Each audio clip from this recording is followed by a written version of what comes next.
Hey guys, what's up? Welcome back here to today's edition of Advanced Bass Fishing, and really appreciate you guys checking out today's video and spending some time with me. Guys, today at the time of filming this video, it's the mid part of December, and winter time's coming up, or actually we're on the verge of it right now, and for the next 3 months, the fish are going to be in their winter patterns a lot. And one of the best, if not the best, type of places to fish are bluff banks. So in today's video, guys, I sort of wanted to give you guys some advanced theory, advanced tips and techniques on how to fish bluffs, because there's a lot of variables to it, and I think that having a fully understanding of all what those variables are really going to help you get the most out of fishing a bluff. So we'll get into that in today's video. I'm also, guys, just wanted to extend a big thank you out there to everybody that's been hitting that subscribe button to Advanced Bass Fishing here. We're only like 200 people away from hitting 10,000 subscribers, so I'd like to invite everybody to please hit that subscribe button, share the videos. And also, guys, a real quick plug here, if you guys are looking to get some presents or good deals right now in tackle, Tackle Warehouse has got their 12 days of Christmas sale going on, and between now and the end of the month. So if you guys are interested, I'll put my Tackle Warehouse link in the description of this video, and if you guys use that link, it's a good way to support intuitive angling. And then big thank you from me and my family. Okay, guys, bluffs are they're one of my favorite things to fish. I've been fishing them ever since I first started fishing. I've had a lot of experience fishing bluffs because here in Missouri we have a lot of bluff banks, like the highland lakes we fish here on the White River chain. Table Rock, Bull Shoals, Beaver, they all have a lot of bluffs on them. So I've gotten really good at fishing bluffs over the year. There's a lot to bluffs. There's a lot of variables to it because all bluffs are not created equal. And at some point, I'm trying to get on the water to do some on the water videos with this, but I can explain it pretty good to you guys, just in a relaxed setting like this, what you need to look for. So first of all, you guys hear me talk about a lot.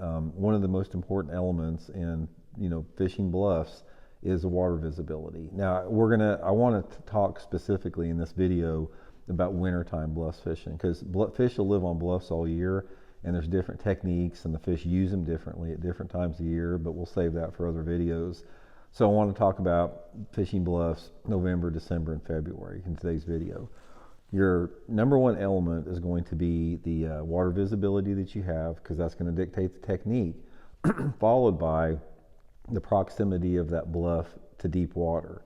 Because not all bluffs are created the same in terms of how deep the water is around them. Because most people, when you look at a bluff, you say, that's a bluff bank, I bet the water's really deep right up next to it. And it can be, depending upon how close the channel swings to it. So if you have a channel or a river that actually swings up right against that bluff, it can be vertical off of it. I mean, literally, it can be like a vertical wall. And I have seen it where it's like the side of a swimming pool. It goes down straight into 20 or 30 foot of water. And then other times, depending upon the proximity of the river channel, that can come out at a gradual taper, and it can be extremely gradual. Some bluffs, you say, for example, you're 2 foot off the bluff and it's 20 foot deep. And then I've seen some bluffs where you get 10 foot off of the bluff and it's 10 foot.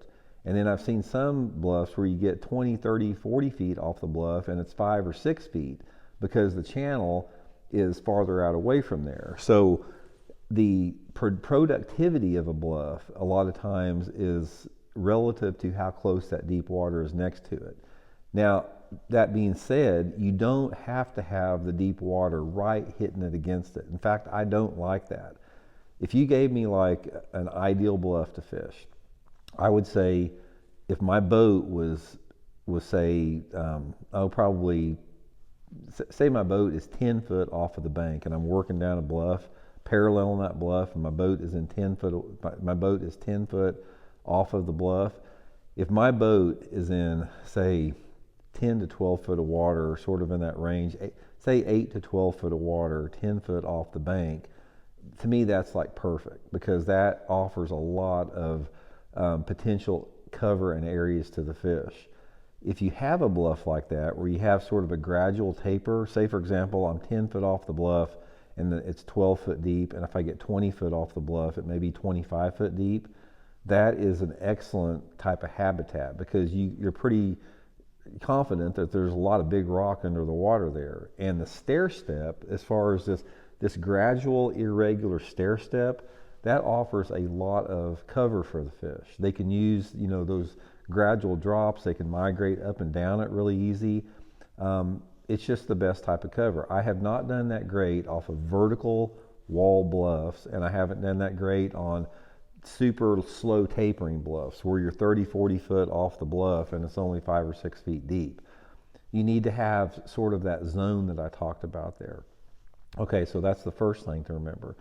Now, another thing with bluffs, as far as their proximity to like adjacent points, are important, because one of the things that you're going to find in bluff fishing is the high percentage area of any bluff is usually closer to some type of a point, and every bluff has a point on both sides of it eventually. But the bluff, the point may be past the point where it tapers out. So in other words, you may have a vertical, steep, traditional bluff, and then it gradually transitions into a flatter bank, and then it comes into a point. Sometimes you have the bluff leading right into a point, but regardless, that area of the bluff that is closest to the point is usually your high percentage area. And this is how I judge the productivity of a bluff's potential, is that's where I start. I'll usually start like on the point and work maybe a couple hundred yards down the bluff. If I catch some fish, that's a really good indicator that there's going to be more fish down the bank. And if I don't catch any fish on that bluff, that can tell me that, maybe it's not going to be that great. So that's sort of like a gauge that I use with that. Now, your water clarity is going to dictate your technique. And for bluff fishing, you can have a variety of water clarities based upon your water temperature. The warmer that your water stays geographically where you're at, that opens you up to a lot more diversity in terms of water clarity. So let's say, for example, you live sort of in the central southern part of the country where maybe the lowest water temperature that you get all year is in the low 50s. If it's in the low 50s, you can still catch fish on those bluffs even if the water's got some color in it. Like you got 2.5 foot of visibility. If that water temperature is still in the low 50s, those fish are going to still be there. But if you got cold water, like we do here in my part of the country where the water gets down to 40 degrees, those off-colored bluffs like that aren't going to be that good. So the cleaner the water, the colder the water, the cleaner the water that you're going to have to make that bluff very productive. So in other words, if I segment my water clarity into 3 feet or under, if 3 feet or under, or 3 to 6 feet or 6 to 10 feet, that's going to give me a really good indication of not only how productive that bluff is, but the type of lures and the depth that I need to be fishing in.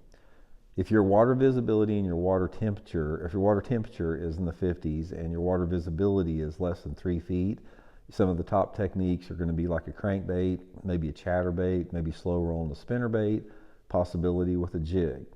If your water clarity is cleaner and your water is colder, then your techniques like your jerk baits are going to be good, crankbaits can still be an option, or like a small finesse jig is going to be good, possibly maybe a little small swim bait.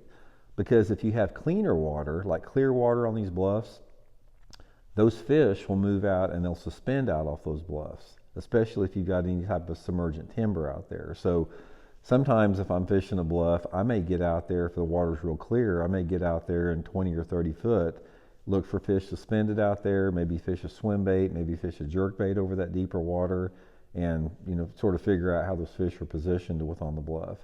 But my favorite way to fish, if you gave me like perfect scenario, say Randy, okay, we're going to go bluff fishing, it's January, I want to catch some fish on a bluff, I would look for a bluff that had, like I said, a fairly sharp taper off of it, not a vertical drop, fairly sharp taper. I'd have a jerk bait on, I'd make long parallel casts down that bluff and try to target that 8 to 15 foot zone. That to me is the best success I've had on bluffs. If the water temperature is in the upper 40s or close to 50, a bait like a rock crawler or a wiggle wart is going to be productive in a lot of different water clarities with that.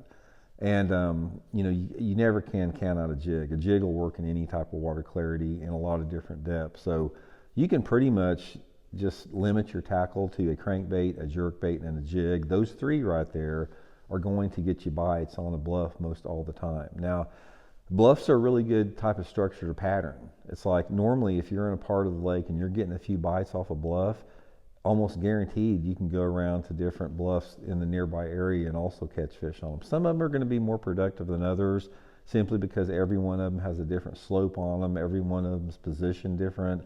Some of them may catch more sun than others. Some of them may catch more wind than others. But they're just really good cover this time of year, man. Don't overlook them, guys. If you fish in the wintertime, like if you fish in the December, January, and February, if you do nothing but fish bluffs and points, you're going to be around some fish. Bluffs, points, jerkbait, A-rig, crankbait, all that type of stuff. You're going to put yourself around some fish. So anyway, hope it helps out. We'll talk later.